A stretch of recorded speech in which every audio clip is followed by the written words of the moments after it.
उधर देश के कई हिस्सों में छात्र संगठनों ने प्रदर्शन तेज कर दिया है। नीट परिणाम के विरोध में एबीवीपी ने प्रदर्शन किया। अखिल भारतीय विद्यार्थी परिषद नीट में हुई धांधली की सीबीआई जांच कराने की मांग को लेकर प्रदर्शन किया गया। भ्रष्टाचार छुपाने के लिए 10 दिन पहले रिजल्ट जारी किया गया, ऐसा अखिल भारतीय विद्यार्थी परिषद का कहना है। चुनाव परिणाम की आड़ में भ्रष्टाचार को छुपाने की कोशिश की जा रही है और सीधे सीधे एनटीए के ऊपर ये इल्जाम लगाया जा रहा है, नेशनल टेस्टिंग एजेंसी के ऊपर एबीवीपी की तरफ से, कि ये चुनाव परिणाम की आड़ में रिजल्ट जारी करने के जरिए भ्रष्टाचार को छुपाया जा रहा है। सड़क पर उतरे सैकड़ों छात्र, सीबीआई जांच की मांग। अखिल भारतीय विद्यार्थी परिषद का नीट एग्जाम में हुई धांधली को लेकर प्रदर्शन। सड़कों पर बड़ी संख्या में छात्र उतरे हैं, पोस्टर बैनर लेकर ये छात्र उतरे हैं।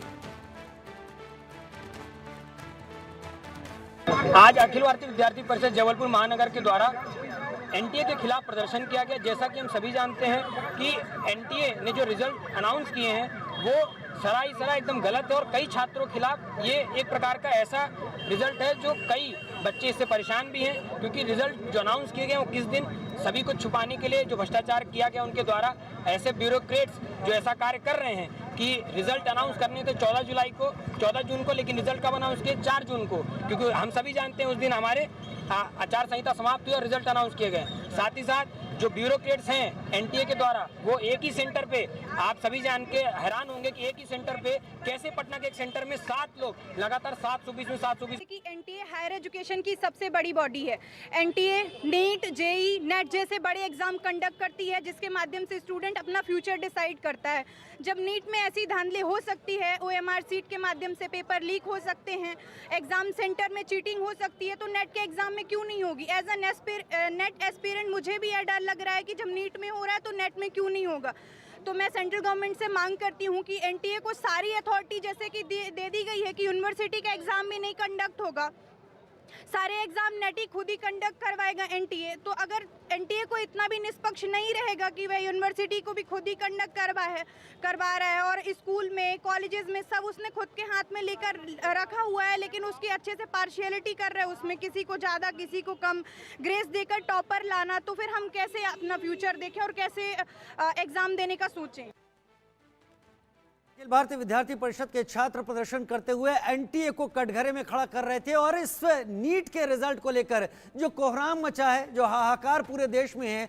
राजेंद्र भारद्वाज कोटा से मेरे साथ लाइव जुड़ रहे हैं, जहां पर कोचिंग का एक ऐसा जाल है कि बहुत सारे छात्र वहां का रुख करते हैं। आदित्य कुमार देश की राजधानी दिल्ली से मेरे साथ जुड़ रहे हैं, असल फैसला सरकार को अब लेना है सब मामले में, और प्रथमेश मुंबई से मेरे साथ लाइव इस वक्त जुड़ रहे हैं। सबसे पहले आदित्य, आपका रुख दिल्ली से करते हुए, एक अजीब सा हाहाकार, एक अजीब सा विरोध प्रदर्शन किसी एक हिस्से में नहीं, नीट के रिजल्ट को लेकर देश के अलग अलग हिस्सों में इस वक्त चल रहा है।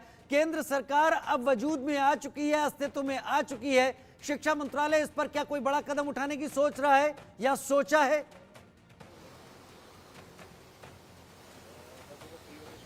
जी, अभी आपको बताऊं कि अभी इस तरीके से कोई स्थिति नहीं है जो केंद्र सरकार की तरफ से, क्योंकि अभी कल ही जो है ओथ सेरेमनी हुई है, मंत्रालय भी डिसाइड नहीं हुआ है, तो केंद्र सरकार की तरफ से अभी इस तरह की कोई बातचीत नहीं हुई है। लेकिन इसी मामले में जो अन्य राजनीतिक दल हैं वो राजनीति जरूर करना शुरू कर चुके हैं, वो अपना बयान जरूर दे रहे हैं। जैसे राहुल गांधी ने भी बीते दिनों ट्वीट किया था, उन्होंने इस बात को बहुत ही सख्ती से रखा, बहुत ही पुरजोर तरीके से रखा कि जो छात्रों के साथ में जो दिक्कत हो रही है उनके ऊपर में वो लोकसभा में, संसद में जो है अपनी बात को जोरों शोर से उठाएंगे, किसानों के हित की बात करेंगे। उन्होंने प्रधानमंत्री नरेंद्र मोदी पे सीधा सीधा सवाल उठाया कि उनके ओथ सेरेमनी अभी खत्म भी नहीं हुए और इस बीच में ये जो पूरा का पूरा मामला है जिसमें छात्रों के साथ में जो है भ्रष्टाचार किया जा रहा है, ये आरोप जो है राहुल गांधी ने लगाया। इसी के साथ प्रियंका गांधी ने भी ये आरोप लगाया। प्रियंका गांधी का भी ट्वीट आया था जिसमें उन्होंने साफ कहा था कि बच्चे जो हैं कोटा जैसे शहर में या किसी अन्य शहर में अपने आप को आत्महत्या कर रहे हैं, मर रहे हैं, लेकिन जो केंद्र सरकार है उसको कोई फर्क नहीं पड़ रहा। इस तरीके की जो बातें हैं वो अन्य जो पार्टी है, अन्य जो नेता हैं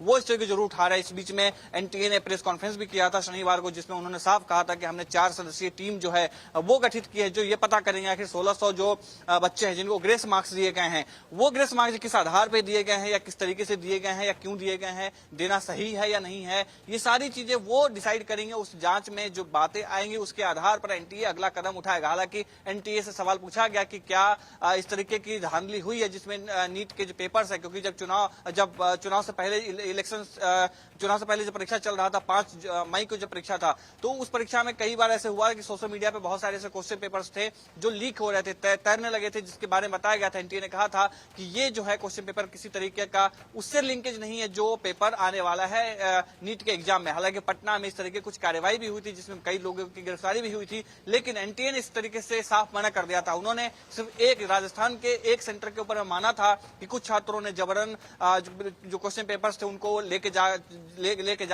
गए थे और उस पर उन्होंने कार्रवाई भी की थी। ये एकमात्र ऐसा मामला उठाया था। लेकिन इस सब के बीच में जिस तरीके से राजेंद्र भारद्वाज का रुख करूंगा, कोटा का रुख करूंगा। राजेंद्र भारद्वाज मेरे साथ कोटा से इस वक्त जुड़े हुए हैं। राजेंद्र, कोटा में बहुत सारे बच्चे पहुंचते हैं वहां पर अपना भविष्य बनाने के लिए, नीट की तैयारी करने के लिए और दूसरी प्रतियोगी परीक्षाओं की तैयारी करने के लिए, और ऐसी भी खबर कि वहां पर बच्चों ने आत्महत्या तक कर ली। अभी नीट को लेकर क्या हो हल्ला है कोटा में? देखिए राजीव, अगर नीट की बात की जाए तो नीट को लेकर कोटा में बड़ा हंगामा देखने को मिल रहा है। तमाम कोचिंग इंस्टीट्यूट के डायरेक्टर सब तरफ से ये कह रहे हैं कि कहीं न कहीं इस बार नीट परीक्षा में एनटीए द्वारा धांधली की गई है और इस धांधली के लिए यहाँ पर जांच होनी चाहिए। मोशन एजुकेशन के डायरेक्टर नितिन विजय ने 20,000 बच्चों के साथ सुप्रीम कोर्ट में याचिका लगाई है। एबीवीपी हो चाहे एनएसयूआई हो, लगातार सड़कों पर प्रदर्शन करती हुई दिखाई दे रही है। साथ में सबसे बड़ी बात यह है कि राजीव गांधी नगर में हमने नीट की जो परीक्षा जिन बच्चों ने दी थी उन बच्चों को यहाँ पर प्रदर्शन करते हुए देखा था। सैकड़ों की तादाद में बच्चे इकट्ठे हुए। बच्चे इकट्ठे होने के बाद में इंडिया न्यूज से खास बातचीत करने में उन्होंने ये भी कहा कि जिस तरह से ग्रेस मार्क्स की बात की जा रही है वो ग्रेस मार्क्स देना बिल्कुल ही गलत था। मतलब सवाल वहां भी उठा रहे हैं। प्रथमेश का रुख करते हैं, मुंबई से मेरे साथ जुड़े हुए हैं।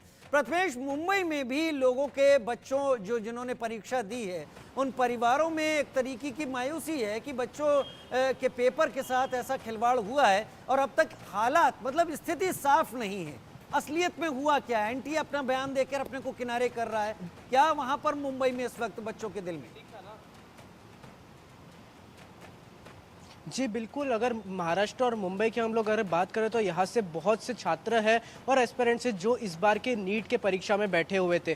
जिसके बाद अगर मैं बात करूँ तो एक इंस्टीट्यूशन, एक जहाँ एग्ज़ाम लिया जा रहा था वहाँ से ही 67 जो बच्चे हैं वो उनको फुल मार्क्स आते, 720 नंबर आते। तो कहीं ना कहीं एक शक जो होता है कि कहाँ से न्यूज़ आती है कि जहाँ एक ही इंस्टीट्यूशन से जिन्हें 67 बच्चों को 720 मार्क्स दिए गए। उसके बाद अगर महाराष्ट्र की बात की तो यहाँ पर भी आक्रोश का माहौल देखा जा रहा है। लगातार यहाँ के जो फैमिली मेंबर्स हैं, जो एस्पिरेंट के जो माता पिता है, वो लगातार मंत्रियों से कांटेक्ट कर रहे हैं। इसके बाद हसन मुशर्रफ के तरफ से, महाराष्ट्र के जो मिनिस्टर है हसन मुशर्रफ के तरफ से भी बयान आता है कि जिस तरीके से जो धांधली हुई है इस बार जो भी नीट की परीक्षा में, इस पर कड़ी कार्रवाई होनी चाहिए और जो नीट की जो एग्जाम है वो फिर से कराना चाहिए, क्योंकि यहाँ पर अगर देखा जाए तो भविष्य जो छात्र है उनके भविष्य के साथ खेला जा रहा है।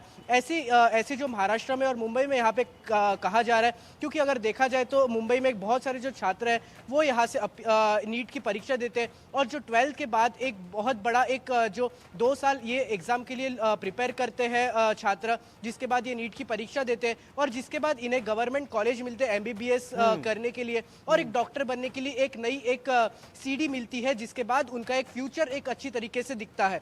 पर इसके बाद ये जो एग्जाम होती है यहाँ पर अगर धांधली हुई है तो इस पर एक बहुत बड़ी कार्रवाई होनी चाहिए, जिस तरीके से महाराष्ट्र में भी और लोग कह रहे हैं कि सही तरीके से कार्रवाई होनी चाहिए। कार्रवाई होनी चाहिए, इसकी बात लोग कर रहे हैं। राजेंद्र भारद्वाज का रुख एक बार फिर करते हैं कोटा से, जहां पर बच्चे बड़ी तादाद में पहुंचते हैं अपना भविष्य बनाने के लिए। राजेंद्र, क्या वहां पर भी प्रदर्शन हो रहे हैं छात्र संगठनों की तरफ से या कोचिंग में पढ़ने वाले छात्रों की तरफ से? क्योंकि एक उम्मीद के साथ पेपर दिया था सबने, पेपर समय से पहले घोषित किया गया और उसमें जो परिणाम आया उस पर सवाल उठ गए।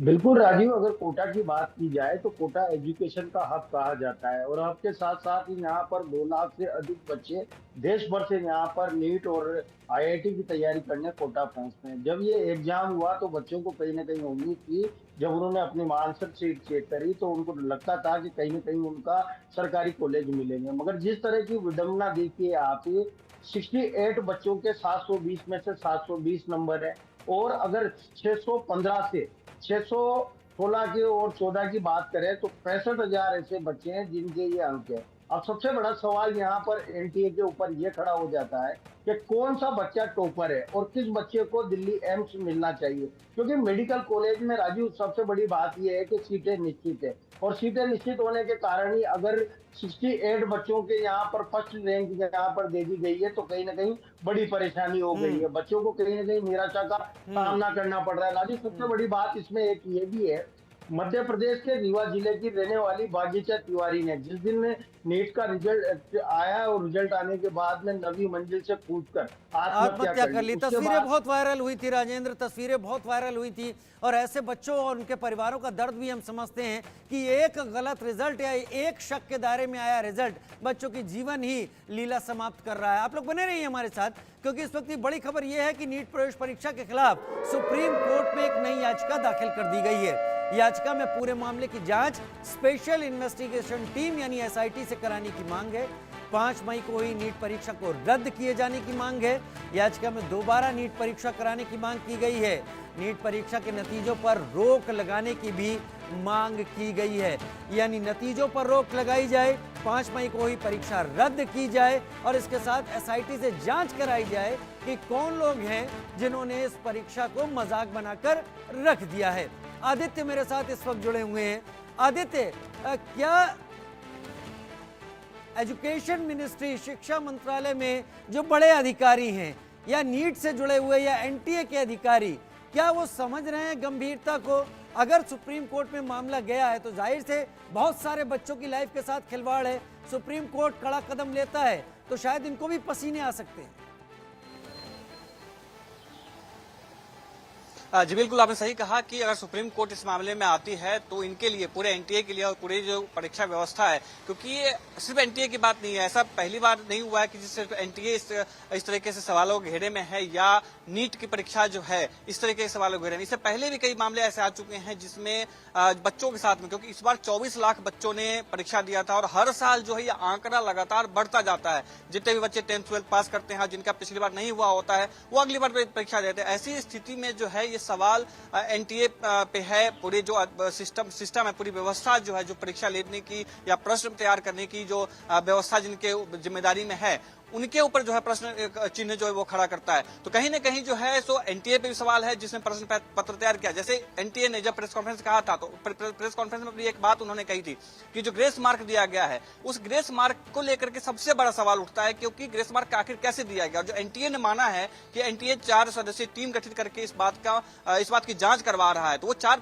जो प्रश्न है वो उसी के ऊपर में कि आखिर एक प्रश्न के 2 उत्तर कैसे हो सकते हैं। क्या जानबूझ करके ये इस तरीके का क्रिएट किया गया था ताकि ग्रेस मार्क दिया जाए? उसके साथ ही जब परीक्षा की जब डेट आया था कि आप फॉर्म जब भरते हैं, पहला जो इन्फॉर्मेशन है, पहला नोटिफिकेशन जब आया था, उस वक्त भी जब 1 महीने का डेट दिया गया था, उसके बाद एनटीए ने लगातार अगले ही दिन जब जिस दिन खत्म हुआ था कोई हल इस बात का कोई जवाब दिया कि जो तय समय सीमा दी गई थी रिजल्ट डिक्लेयर करने की, उससे 10 दिन पहले ही अचानक क्यों डिक्लेयर किया गया?